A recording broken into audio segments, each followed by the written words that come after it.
11月6日，特朗普以微弱的优势打败哈里斯，赢得美国大选。他身着标志性的蓝西装和红领带，宣告重返白宫。这位出身于1946年的人物，今年已经78岁。网络流传热梗：78岁的特朗普忙着竞选总统，你的人生才刚刚开始，有被激励到。与此同时，众多互联网平台都在关心一件事：罗利岛名单是否会公开？川普曾扬言胜选后放大招，曝光罗利岛客户名单。这一举措让全美顶级政要与娱乐圈名人都瑟瑟发抖。那么，到底什么是罗利岛名单呢？罗利岛名单，消失的孩子。罗利岛位于加勒比海，是美国金融家爱泼斯坦购买的一座私人岛屿。据报道，爱泼斯坦在这座岛上举办过多次奢华派对，并涉嫌利用这些派对进行 X 交易和招募未成年少女提供 X 服务。2019年，爱泼斯坦在佛罗里达州被捕，并被指控犯有上述罪行。就在外界认为罗利岛案能真相大白时，爱泼斯坦却在狱中他神秘死亡，死因疑点尚多。一份据称记载了罗利岛客户的名单也下落不明。这份名单上可能记录着与爱泼斯坦有染的权贵和政客的秘密和丑闻。直至今年年初，爱泼斯坦案的解密文件陆续公布，让公众得以窥见这个黑暗世界的冰山一角。文件中涉及的人物令人震惊。美国前总统克林顿登岛次数超过了100次，隔三差五他就去小岛上溜达。也涉及美国前副总统、英国安德鲁王子、魔术师大卫、科波菲尔等文艺界名流，甚至还有霍金，瞬间把这位科学家从神坛上拉了下来。有些人经常说，只有中国有人情世故，霍金来了都得敬酒。但事实是，外国也有人情世故，只是润人无法跻身需要人情世故的阶层。霍金在美国不仅要敬酒，还会上罗利岛。人们可能很好奇，霍金全身上下只有3根手指能动，他去那里能做什么？虽然霍金只有3根手指头能动，但丝毫不影响他想进步的心。根据外国媒体多次爆料，霍金不仅去了罗利岛，而且很可能参与了未成年狂欢。霍金去那里做什么呢？总不可能是去罗利岛教未成年少女学物理吧？学术是学术，人品是人品。毕竟霍金都残疾成那样了，还能婚内出轨，光凭这一点就别指望他人品能好到哪去。更令人揪心的是，在罗利岛的阴影下，还隐藏着许多消失的孩子。这些孩子可能曾是爱泼斯坦 X 交易的受害者，也可能在岛上遭遇了其他不可告人的命运。据说从孩童身体中提取了肾上腺素红。还记得好莱坞明星集体回春的事吗？细思极恐，罪恶的罗利岛成了权贵们的温床。今年美国大选，众多明星都给哈里斯站台。泰勒·斯威夫特、Lady Gaga 与安吉丽娜·朱莉甚至扬言，如果特朗普胜任，他们将离开美国。难道是因为榜上有名，害怕被揭露？如今特朗普当选，不知道梅梅这3人有没有连夜跑路？早在2020年总统竞选期间，在全球坐拥众多粉丝的梅梅就公开表示支持拜登，赞扬其关怀有色人种，并把人民生命放在首位。要是这样也就算了，梅梅还批评了特朗普的种族主义和暴力言论。可以说，当年特朗普竞选失败一事，梅梅也算增砖添瓦了。然而特朗普却不计前嫌，2024年8月份，他竟然用伪造了一组梅梅支持他、给他拉选票的图片。图片上梅梅一身山姆大叔装扮，还附上了文字：泰勒希望你投票给唐纳德·特朗普。此消息一出，梅梅火速发文划清界限，表示立场不变。他未给予特朗普任何形式的支持，那架势像是生怕与特朗普沾边。甚至网络上有传言，他表示如果特朗普重返白宫，他就会离开美国。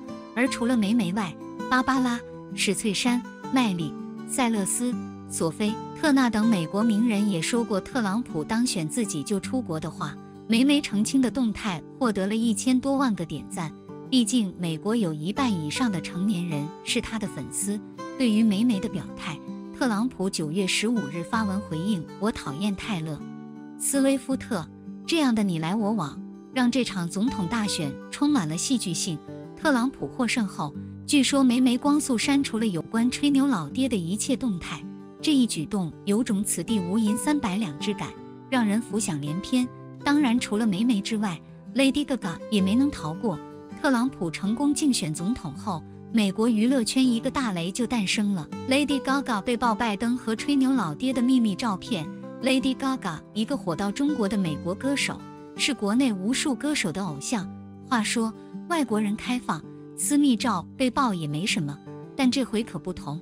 作为一个歌手，此时和吹牛老爹拜登扯上关系，直接等于暗示他是萝莉岛的参与者，吹牛老爹派对的常客。现在 Lady Gaga 被爆出私密照，基本坐实她参与吹牛老爹派对和萝莉岛事件，对于后续她的明星生涯和声望的影响不确定。而这个爆料在特朗普当选第一天就被爆出来，引发网友好奇，难道特朗普正在实现自己诺言？也不知特朗普最终会不会公布萝莉岛名单，还是像从前那样在网上发个推文就了事。那么萝莉岛的罪魁祸首爱泼斯坦最后又付出了什么代价呢？当那些失足少女长大之后，他们开始起诉爱泼斯坦。起初爱泼斯坦还能通过人脉压住这些声音，但告他的人实在太多了，压都压不下来。克林顿一看情况不对，就赶忙和爱泼斯坦划清了界限。2019年7月 FBI 逮捕了爱泼斯坦。被捕之前，爱泼斯坦和很多权贵关系都很密切，但他失事之后，每个人都说和他不熟。入狱后，爱泼斯坦十分紧张，担心有人会害他，因为他知道的太多了。2019年8月10日是一个充满巧合的一天，正巧爱泼斯坦的狱友被调走了，又正巧24小时视频监控被取消，又一个凑巧，本该巡视的狱警上班摸鱼了。然后爱泼斯坦在这么一个充满巧合的时间段里良心发现，然后用床单上吊轻生了。他死相十分凄惨，连寒舌骨都断了，但寒舌骨断裂通常发生在他杀案件中，可一切都是这么凑巧。美国司法部检察长十分坚定，说爱泼斯坦就是轻生。这样的说法当然会引起质疑，于是很多有关阴谋论的说法在当时大行其道。特朗普还多次暗示，爱泼斯坦这么不要脸的人怎么可能轻生呢？他的死肯定和克林顿有关系。他还多次强调，克林顿去过很多次萝莉岛，而自己一次都没去过。真的没去过吗？董王去过萝莉岛吗？其实董王和爱泼斯坦有过一段孽缘，董王曾夸赞爱泼斯坦是了不起的人。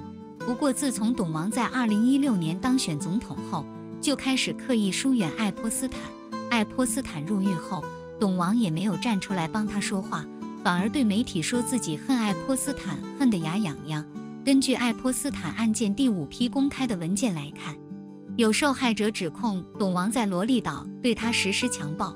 这个受害者还声称自己和克林顿还有安德鲁王子都发生过关系，而且自己有全网喂无死角的视频证据，但他偏偏没有和董王发生关系的证据。